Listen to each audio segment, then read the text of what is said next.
নমস্কার দর্শক, সংবাদ আবির্ভাবের গুরুত্বপূর্ণ সংবাদে আপনাদের সকলকে স্বাগত। আমরা প্রত্যেক দিনের মতন আজকেও একটি বিশেষ এবং গুরুত্বপূর্ণ সংবাদ আপনাদের সামনে তুলে ধরব। দর্শক, আমরা ভেবেছিলাম কি যে রাজ্যে বিজেপি সরকার গড়বে এবং এই যে তৃণমূলের একটা বিরাট সংখ্যক নেতা নেত্রীরা যারা চুরি করেছিলেন তাদেরকে জেলে পুরবেন, একটা নতুন সরকার হবে যে সরকার বাংলার উন্নয়নের জন্য ভাববে, বাংলার অগ্রগতির জন্য ভাববে, বাংলার ছেলে মেয়েদের ভবিষ্যতের কথা ভাববে, বাংলার চিকিৎসা ব্যবস্থা নিয়ে ভাববে। সেই সমস্ত ভাবনা যে বিষ বাও জলে চলে গেছে বাংলার মানুষের, এটা কিন্তু এই 68-70 দিনের সরকারকে দেখলেই কিন্তু পরিষ্কার। 3-4টে জিনিস যেটা একেবারে স্পষ্টত দেখিয়ে দিচ্ছে যেটা কতটা জঘন্য থেকে জঘন্যতম পার্টি, এবং এই পার্টি 2029 সালের পর ভারতবর্ষে তো থাকার চান্স খুবই কম, এবং পশ্চিমবঙ্গ থেকেও কিন্তু এদের বিদায় নিশ্চিত হয়ে যাবে। কেন বলছি? তার প্রথম কারণ হচ্ছে শ্রমিক ভট্টাচার্য রাজ্য সভাপতি, তিনি বলছিলেন যে ডিম থেরাপি বাংলার কালচার নয়। রাজ্যের সহ সম্পাদক থেকে শুরু করে সহসভাপতি, রাজ্যের নেতা নেত্রীরা বলছেন, নেতা নেত্রীরা যদিও বলেননি, বেশিরভাগ মন্ত্রীরা বলেননি, বলছেন সভাপতি সহসভাপতি এই সমস্ত যারা দলীয় সংগঠনে আছেন তারা বলছিলেন যে ডিম থেরাপি রাজ্যের কালচার নয়। কিন্তু সেই ডিম থেরাপি এখনো পর্যন্ত বন্ধ করতে পারেনি শ্রমিক ভট্টাচার্য, এবং তিনি বলেছিলেন যে আমি বন্ধ করতে না পারলে আমি রেজিগনেশন দিয়ে দেবো, কিন্তু তার হিম্মত হবে না, সেটা আমরা স্পষ্টত জানি। এবার তিনি কি বললেন? এবার তিনি বললেন যে দুর্গাপুজো কেউ জোর জবরদস্তি কেউ কিন্তু ঢুকবেন না, সাধারণ মানুষের পুজো, সাধারণ মানুষই সেই পুজো করবে। যদি কোনো পুজো কমিটি মনে করে তাহলে আপনারা যাবেন সেখানে অবশ্যই, কিন্তু পুজোকে দখল করবেন না। এবং আমরা হলফ করে বলতে পারি এই পুজোকেও দখল করবে, এই বছর না হলো নেক্সট বছরে পুজো দখল হয়ে যাবে। লক্ষ লক্ষ কোটি কোটি টাকার ব্যাপার, সেই টাকা ছেড়ে দিয়ে বিজেপি থাকবে, এটা হতেই পারে না, অসম্ভব। তারপর আমরা দেখছি কি, এই বিজেপি সরকার যারা বলেছিল যে 4 তারিখে 12টার আগে যে সমস্ত তৃণমূল কংগ্রেসের নেতা নেত্রী কর্মীরা বিজেপিতে যোগদান করেছিলেন তাদেরকে স্বাগত, যারা আসেননি তাদেরকে কোনো অবস্থাতেই বিজেপিকরণ করা হবে না। আর আমরা কি দেখতে পাচ্ছি? সমস্ত অবস্থাতেই বিজেপিকরণ করতে হবে, কারণ কেন্দ্রের সরকারকে টিকে রাখতে হবে, কারণ দুর্নীতিকে সুন্দরভাবে কাজ করতে হবে যাতে বাংলার মানুষ, ভারতবর্ষের মানুষ দুর্নীতি নিয়ে কথা বলতে না পারে, নিটের পরীক্ষা নিয়ে কথা বলতে না পারে। এখনো পর্যন্ত 5 থেকে 6 জন যুবক যুবতী যারা আত্মহত্যা করেছেন নিট পরীক্ষা নিয়ে, সেই নিয়ে যাতে কোনো রকম আলোচনা না হয়।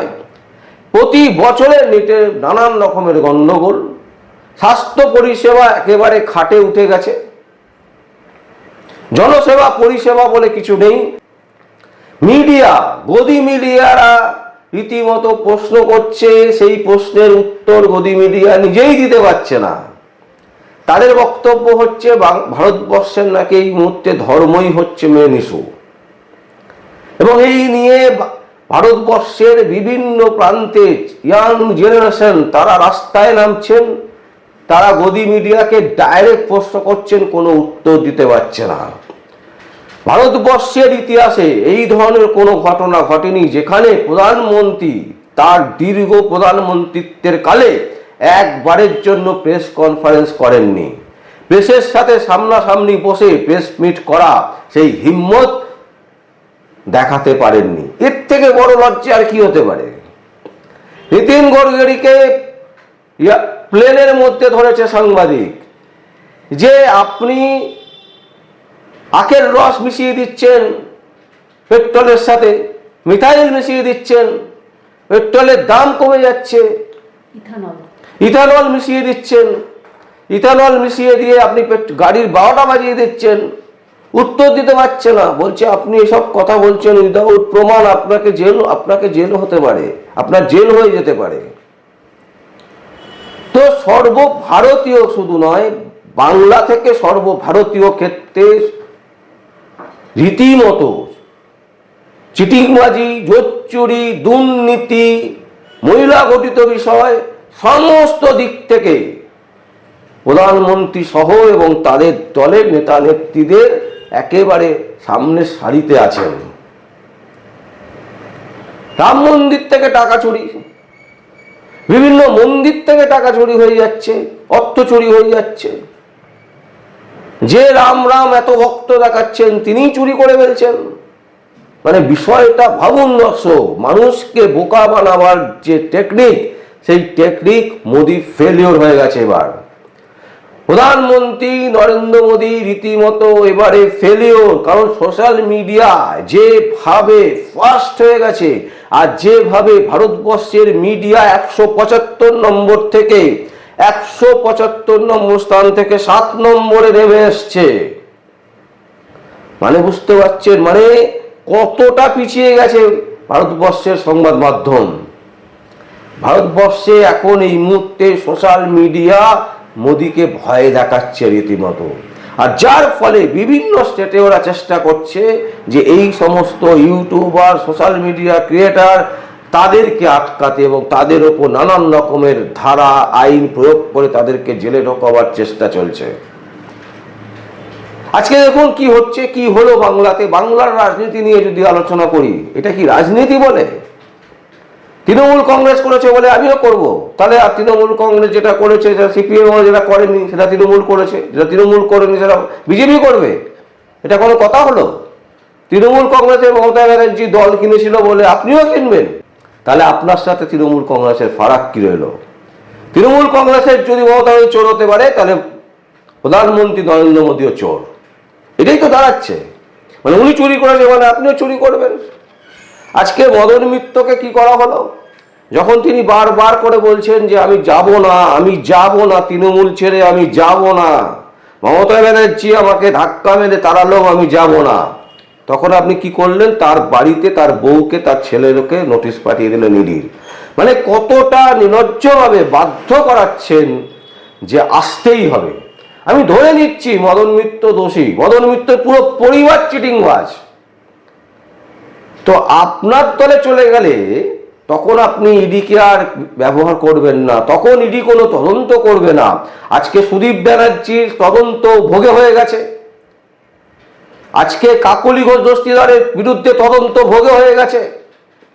যতজন বিধায়ক সাংসদ আপনাদের দলে চলে যাবে তারা সবাই ধোয়া তুলসী পাতা হয়ে যাবে, আর বাকিরা যারা থাকবে মমতার পাশে তারাই শুধুমাত্র চোর। এই জিনিস বাংলার মানুষ কিন্তু কোনো অবস্থাতেই নিচ্ছেন না। এবং এই জিনিস আপনাদের পার্টি, বিজেপি পার্টির অভ্যন্তরে যে সমস্ত সুশিক্ষিত ভদ্র পার্টি কর্মী আছেন, তারাও কিন্তু এই জিনিস মেনে নিতে পারছেন না।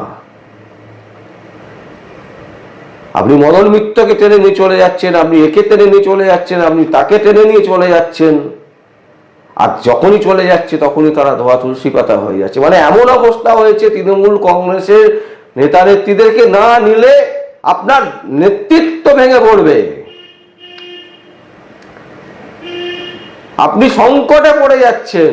এই পরিস্থিতি, ভয়ঙ্কর পরিস্থিতি সারা ভারতবর্ষের নিরিখে এই মুহূর্তে মোদির বিরুদ্ধে যেভাবে সাধারণ ছেলেমেয়েরা, যে ইয়াং জেনারেশন একটা সময় মোদিকে দেখে স্যালুট করত, যে ইয়াং জেনারেশন মোদিকে স্বাগত জানিয়েছিল, আজ তারা নরেন্দ্র মোদির বিরুদ্ধে রীতিমতো ধমকি চমকি চলছে। নরেন্দ্র মোদিকে আর ভারতবর্ষের ইয়াং জেনারেশন মেনে নিতে পারছে না। এই ভিডিও ফুটেজ কম করে কয়েক হাজার প্রকাশিত হয়েছে বিভিন্ন সোশ্যাল মিডিয়াতে এবং তার রেসপন্স অসাধারণ। প্রধানমন্ত্রী নরেন্দ্র মোদী যেভাবে ধাপ্পাবাজি দিচ্ছেন, লাস্ট 10 বছর ভারতবর্ষের মানুষকে কথা বলার সুযোগ দেননি এবং লাস্ট 10 বছর সংবিধান মেনে তিনি কোনো প্রেস মিট করেননি। এর থেকে বড় লজ্জা আর কিছু হতে পারে না। একের পর এক নিটের কেলেঙ্কারি, রাম মন্দিরের টাকা চুরি, বিভিন্ন মন্দিরের টাকা চুরি, যা যা ভাবে আমরা দেখেছিলাম ভারতবর্ষের বাংলার বুকে মমতা ব্যানার্জির আমলে যে দুর্নীতি, সেই দুর্নীতিকেও ছাপিয়ে গেছে। এবং তার থেকেও বড় বিষয় হচ্ছে, যেটা নরেন্দ্র মোদীকে ইতিমধ্যে ভাবাচ্ছে, তার সরকারকে ভাবাচ্ছে, তার সরকার টালমাটাল অবস্থা, সেটা হচ্ছে রাষ্ট্রপুঞ্জ। ইতিমধ্যে তারা কিন্তু নির্দেশ দিয়েছে যে এসআইআর এর নামে যে বিরাট দুর্নীতি, এসআইআর এর নামে যেভাবে ভারতবর্ষের নাগরিকদের ভোট কাটা হয়েছে, সেই নিয়ে কিন্তু রাষ্ট্রপুঞ্জ ইতিমধ্যে তারা তাদের নিজস্বভাবে তদন্ত করেছে। এবং সেই তদন্তে কিন্তু তাদের কাছে উঠে এসছে জালিয়াতির মারাত্মক এক একটা ফাইল।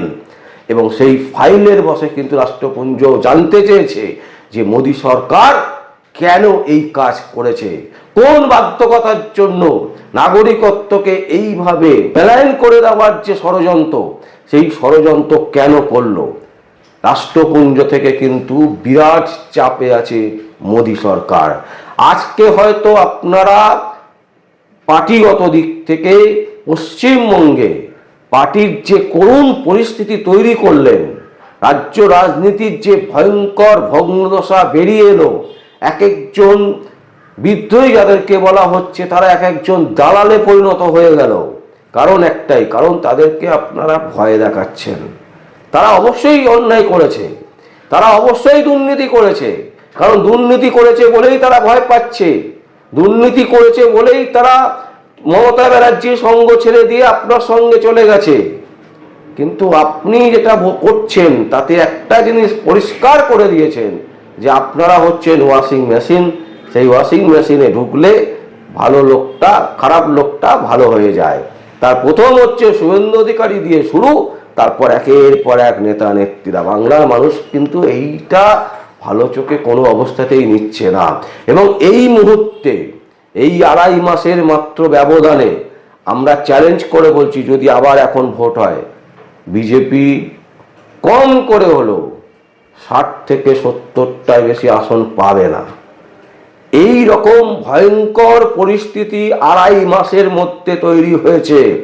বঙ্গের বিজেপি যদি এই মুহূর্তে ভোট করা হয়, যদি এই মুহূর্তে আবার কোনো রকমভাবে ভোট হয়, তাহলে বঙ্গের বিজেপি 60 থেকে 70টি আসনের বেশি পাবে না।